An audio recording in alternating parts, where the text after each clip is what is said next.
Well, we have arrived at the Muskingum County Speedway located in Zanesville, Ohio, a 3/8 mile dirt track that primarily runs late models, and tonight they are going to be hosting the All-Star Circuit of Champions for night number 6 of Ohio Speedweek. Welcome back to today's YouTube video. They are currently watering the racetrack here at Muskingum County. This place is something else. I haven't really seen a track like this before. It's pretty banked, it's wide, but it's got this different material that almost looks sandy, and a lot of people describe it as very dirty, but it does provide for multiple grooves of racing as the bottom comes in the middle and right around the top. This water truck guy is absolutely flying. They have put a serious amount of water on the racetrack today, so we're gonna see what that does as far as track conditions go. Like I said, this is gonna be night number 6. We just have a couple of nights to go to finish off our first ever running of Ohio Speed Week. So I think tonight is gonna be our lowest car count of the week just because of where we are located in the state. And I know this is gonna be uploaded after our Speed Week's over, but I wanted to tell you guys about Flow Racing because they have supported me during the month of June and they are supporting this video as well. They cover so many events in our sport of dirt track racing, over 1,300 to be exact, and they covered all of Ohio Speed Week. Some of the big races coming up include the Lucas Oil Chili Bowl Nationals. They have late model racing, non-wing 410s, wing 410s, midgets, and so many other series. So if you guys would like to check them out, they have their yearly package, and I have a link at the top of the description. It's flowracing.com/Tanner Holmes. That's floracing.com/Tanner Holmes. Check out their yearly package. It's $150, and this Speed Week alone was worth the price of that. So we're gonna get it started. Like I said, this water truck guy is absolutely ripping. The track is very, very wet now, and we're gonna be getting after it tonight at the Muskingum County Speedway.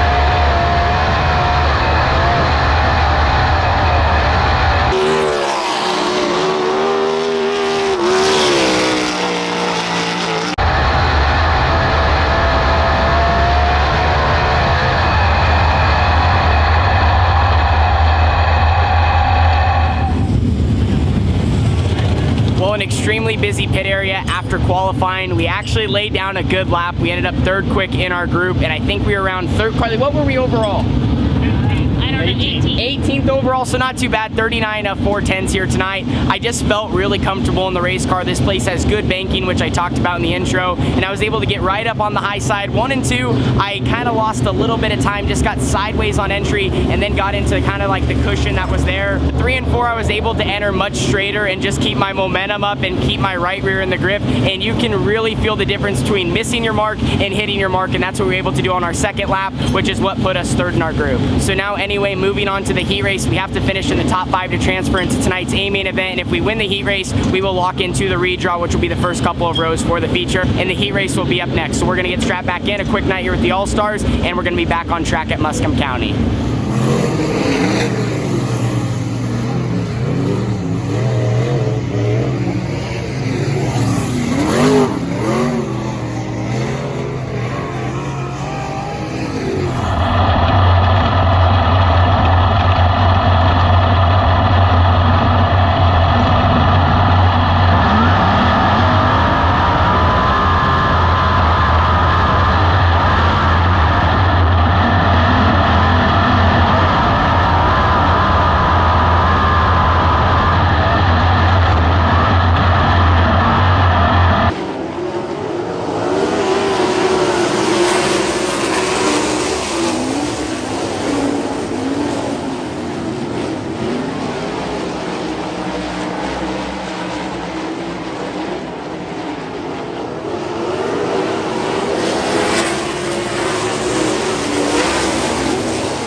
heat race was intense. I had a handful of heavy hitters, and I decided to come up here to the second story in our trailer. It's a little bit quieter. There's a ton of fans here in the pit area and so much action going on just right outside the trailer. So I wanted to find a quiet spot because, man, there's so much to mention from that heat race. I felt pretty good going into it. I felt confident, and I started front row outside, and I thought I could just get a really good start. I think I did a good job, you know, keeping a good pace and kind of trying to almost control it a little bit from the outside. The 21B was on my inside, and he was able to get a little bit of straightaway grip, so he had a nose on me down the front stretch. And my game plan kind of before the heat race was to run up high. That seemed to be the best in the first couple of all-star heats that were before me, and I got the chance to kind of watch those. And the 21B almost had me cleared kind of going into one, and all of a sudden it looked like he was going to kind of shoot or try to slide through the middle or kind of go directly to the high side because he had the spot. And I wouldn't say I panicked. Almost from some of my racecraft I've learned from outlaw carts, I thought if he was going to try to slide me or drive through the slick, I should try to maybe go through the bottom and keep my foot in it and almost try to slide him or slide kind of at least through the grip myself and drag race down the backstretch. And that just didn't work. I killed too much of my momentum, and I actually dropped back to third because the 11 car behind me got by me down the back straightaway and then almost chopped me a little bit going in the corner, so I almost just got tight and all balled up on the first lap. And now that I'm able to look back at the heat race, I probably should have tried to run higher in 1 and 2. That seemed to be good, but I just got caught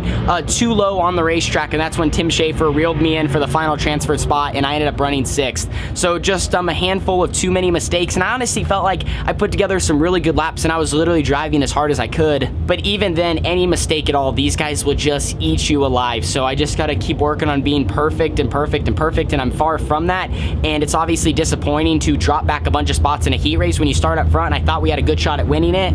But I guess that's just a part of racing. So we're going to regroup. We have the B main event up next. I should start the first couple of rows, but man, it's so tough out there with these guys, and they'll beat you down, or, you know, you have a good moment and you're lifted up kind of like after qualifying, and, you know, you just got to always be up on the wheel. And like I said, you got to be as close to perfect as possible.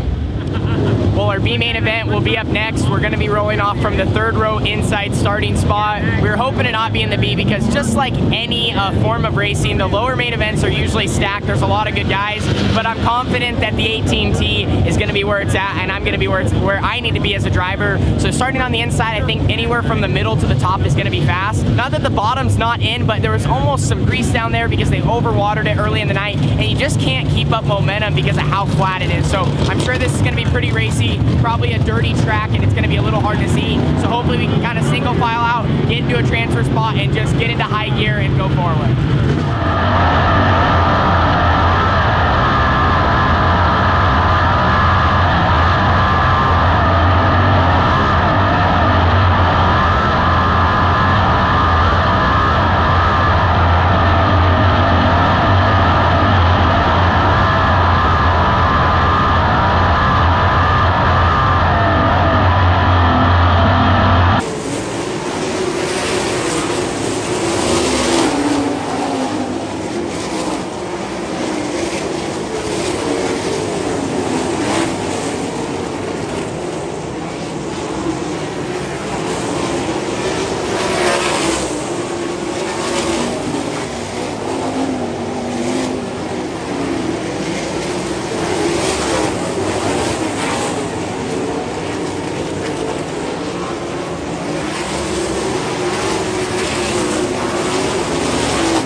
Bennett's behind the camera right now. Bennett, is my face dirty? No, you're good. Oh shoot, dude, it's pretty dirty out there. I've been talking about that all night, man. But finally, a smile during Ohio Speed Week. We put it in the show here at Muskingum County, or however you say this place. I've been messing it up all video long. But man, this is our second show of the week. I've talked about how good these guys are, and I just felt like I was able to get up on the wheel. I finally got a couple of laps to race with some people. I tried a couple of moves and they worked, so you almost like gain confidence throughout the whole B main event. And then I got kind of in a good spot where I was in 5th, but I actually ended up in 4th because one of the transfer cars wrecked out. So I got a little bit of a gift there, but we took advantage of it. Had a really good run with, I think it's the Premier Motorsports number blue 70 car. That guy races, that team races all over here, and they always have a lot of fast guys in the seat. And we just kind of went back and forth for a lap or two, literally leaving it all on the table there at the end. Also had a pretty good battle with the 55 car for probably 2 laps, just sliding each other. But this is a fun B main. I felt like I got a little bit of my confidence back. I felt really good behind the wheel, and all those things are important. But we do have an A main event up, so yes, we're excited. We take all these things. We're going to try to really make our race car better, and we got, I think, 30 laps up ahead here at this racetrack, and we're going to be rolling off from last. So we just, we're going to be getting laps. We're going to be in the dirty air. We're going to be stuck back there. But I think, with some of the knowledge we learned in the B, we might be able to pass a couple of cars. But the main important thing is we're getting more laps, and our night did not end early. It's showtime, man. With the All-Stars, it feels good to be in the show. All of our hard work all week long, man. You guys see it in the vlog, but you also don't see every bit of it. There's so much frustration in this sport, man. But man, we're gonna head out here and rip 30 laps around this awesome track. I really like it. I think it's gonna be racy, and we had some close calls there in the B, and we had some great racing, and we're just hoping to repeat that from the back. And man, like I said, laps and positions, and man, I'm so excited. Second career All-Star start. Let's make it a good one.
an exciting night here at the racetrack, man. Our result could have been so much better. You guys saw, I just made a costly mistake with maybe 10 laps to go. We still went 24th to 16th, which is +8, so I'm happy with that. But man, we were rolling tonight. I can't believe the speed the 18T had. We were dialed in. I felt really comfortable behind the wheel. I think our heat race was just disappointing. And we talked a lot afterwards, and it felt like most of the week I've just kind of been playing defense, if that makes sense. You know, these guys are really fast, and you know, I think kind of in the A main event, I started going on offense mode. Same with the B, and once I was able to kind of make that mental transition in a way, I just got so much better, and I was able to really work the middle through 1 and 2. I had a ton of great initial starts. Probably we tried 3 or 4 times. They kept wrecking into 1 and 2, but I had some really good starts at the beginning of the race. Ended up getting about 5 cars just because a couple guys wrecked, went to the work area. So I was up to 19th, and then at one point went 19th all the way up to 8th, just ripping the high side in 3 and 4. I'm really surprised a lot of guys weren't up there. It was really good. And then it started to fade a little. I mean, it was still good, but it was just getting a little bit harder to hit. And I just, a little bit into a green flag run, man, maybe 5, 6, I don't remember. We were just going. And I just, you know, it's just tough. It's a little dirty, but I didn't have many guys in front of me, and I just missed it. I did. I just, right rear got off the back. I just bobbled in 1 and 2 a couple laps in a row, and then that hurt me into 3 and 4. And so I missed it. I dropped back 6 or 7 spots, drove back up into 16th. So like I said, tonight could have been my first top 10, maybe even a top 5. I mean, our stuff was that good. We were one of the fastest cars on the track, but you never look at what if, because guess what? The race is over now. All we can look at is the speed, where I was at as a driver, mentally, confidence. I mean, there's so many factors. You guys know how tough this is. It's been a hard week, and it just feels good that we had the car really dialed in. Carly's excited. Carly's really pumped up. It just feels good that we had the car dialed in, which we've had it really close all week long. Our setups have been there, just me as a driver. And so for me to kind of, you know, I guess get a little mojo back with these guys feels good, and just a solid run for our team. So we got the classic after race attire, shorts and slides. Want to give a quick shout out to all my sponsors, man. These guys really make it happen for our team. We have Next Gen Def, we have all the contingencies, Pit Stop USA, OMA KTM, Factory QRC, and then our friends at Earth It Environmental. We also have Speed Lab, Ferguson, and Durango RV. On-site screeners, our friends down there back local in Southern Oregon, they do so much for the team. Then we have Kyler Shaw at Fast 4 Media. Kyler, a one-man show at that company, and he is just doing a phenomenal job broadcasting a lot of different forms of dirt track racing throughout the West Coast and the Midwest. Then we have Pit Stop USA, Carson, ABC Powder Coating, and Lafarge, as well as the crew and family and everyone that has my back. I know, like I've said throughout the week, it's been tough. It's hard to have confidence, you know, as you don't run as good, and then also that people still have confidence in me and have encouraged me, because it's tough. You know, we've been getting our butts kicked, and like I said, tonight our result was definitely our best yet, so I'm very pumped about that. We wish it would have been better, but like I said, you can't live in the what if world, because yeah, that you would just never be going forward. You'd always be looking in the rearview mirror. Let's head out to the track and show you guys our surface for tonight. So I wanted to come out here to turns 1 and 2 of Muskingum County. I can't say it right, so I'm just gonna go with how say it wrong. Anyway, I wanted to come out to turns 1 and 2, wanted to show you 3 and 4, but they already shut off the lights. And usually when a driver runs good at a place, not always, but usually they like something about it, and I actually really enjoyed the surface. Once I was able to figure it out and where everyone else was running, a lot of guys were trying to work the bottom, but I was able to work, at least down here, if you kind of give a little pan, I was able to work right through the middle. There's not really much grip. It's more like maybe grip patches, I'm not sure, but also just with the banking, you're able to roll it, and I was able to kind of pedal it through the middle, and then down in 3 and 4, just rip the top, and that's where, you know, it's easy to kind of get caught off the edge like I did, but a pretty good surface. I know guys were kind of working up top here. It got really dirty because of how everyone was running, and that's a lot of this racetrack is different parts come in here and there, because as people run in certain areas, other parts get dirty, and then it makes it difficult, you know, to clear. It takes a lap or two to clear those spots off. But overall, I had fun. This was definitely one of my better racetracks, and I think it was a little bit of our style because it slowed down in some areas, especially in 1 and 2, and I'm sure we'll be back here in the future. And I just want to say I enjoyed meeting all the rest of the Ohio fans. I'm not sure if this is going to be the end of our week, because I know there's a chance of rain tomorrow and Saturday, but hopefully we can get some more laps in at Limaland, Portsmouth, and really continue to get better and better, because now we had a really good night. We had a better finish, and we had some speed. So thank you guys so much for watching, and like I said, thank you for believing in me. This is all part of the journey, and we're just taking it one night at a time as we try to get better and better in the sport of dirt track racing. We'll see you guys all in the next one. Deuces.